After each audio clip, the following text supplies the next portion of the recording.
Hey everyone, this video is about functions. So what are functions and how do we use them? I can tell you this, if you have ever cooked anything at all, you have used functions before, okay? Because function is basically a recipe. You put something in as an ingredient and something comes out. For example, you have lettuce, right?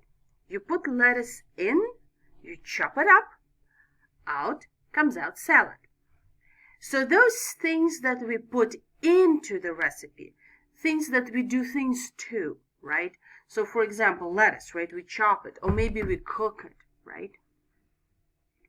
So those things that are ingredients, we call them domain.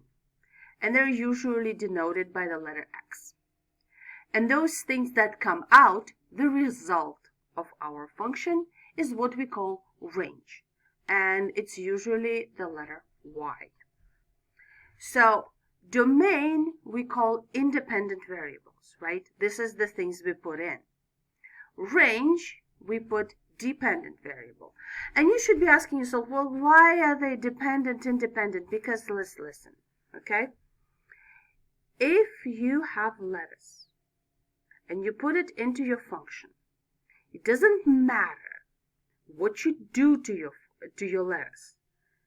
Your range steak is never going to be part of your range, right? You cannot magically turn your lettuce into steak unless you have like magic or alchemy or whatever, right?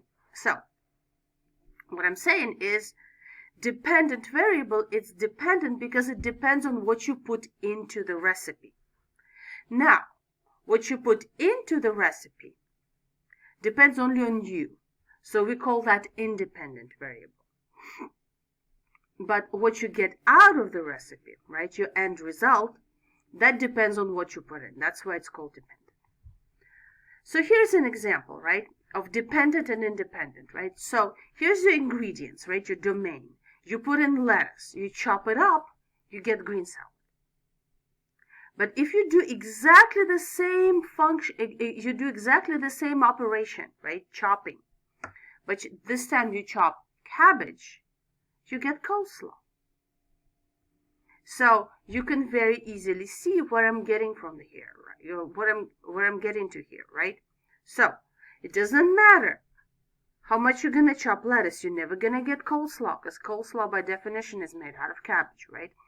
So this is why one is independent, right? What you put in, and your output is the dependent, right? So input independent, output dependent.